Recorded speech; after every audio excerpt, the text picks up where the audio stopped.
Thank you, Mr. Speaker, and to the good chairman from Arkansas for your leadership on this issue.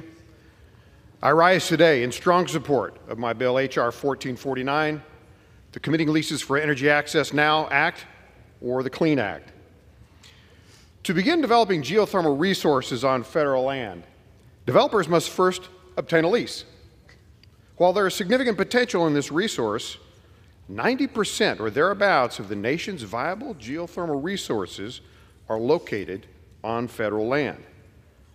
Makes lease sales crucial to the expansion of this energy source. On the map behind me, you can tell just some of the regions where this resource is available, and it's vast. However, the time and costs associated with multiple environmental reviews, as well as the overall leasing and permitting processes, result in development schedules longer than many other power production projects.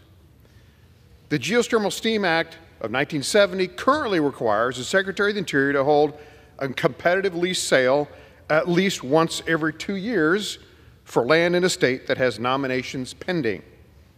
However, this timeline is not always adhered to.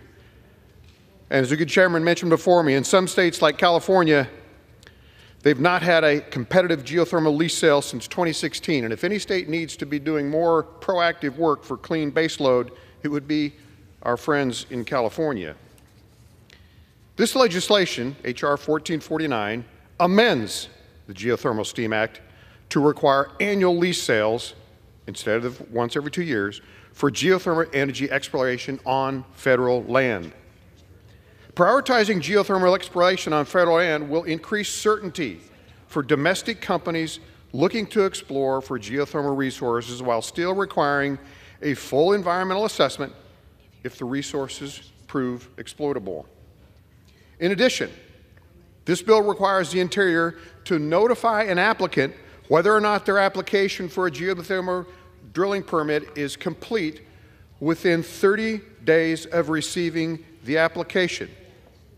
I noticed my good friend across the aisle mentioned the resource concern for the Department of Interior. There's some 70,000 employees in the Department of Interior. If some need to be directed, I'm sure that can be accommodated.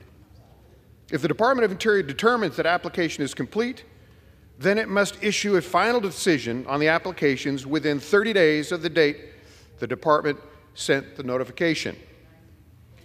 Securing American energy independence should be a top priority for Congress, and geothermal is a renewable, clean power source that can help us accomplish that goal. Idaho already plays a leading role in geothermal energy production. It's critical that we leverage every available resource to ensure that our nation is self-sufficient and resilient in meeting its energy needs. Geothermal is a proven, clean, and efficient means to provide reliable baseload power. Geothermal energy is one of the most promising and underutilized energy sources in the United States, with the potential to provide a consistent power available 24/7, 365 days a year. The Department of Energy projects that the U.S. geothermal capacity could increase from the current 16 gigawatts to 38 gigawatts by 2035 and 90 gigawatts by 2050. By expanding access to geothermal resources, we can increase energy production, create jobs, and reduce our dependence on foreign energy sources, oftentimes which are not friendly to the United States.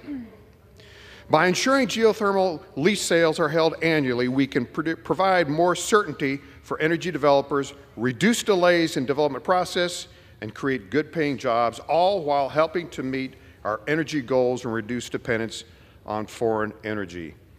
I urge my colleagues to support this important legislation.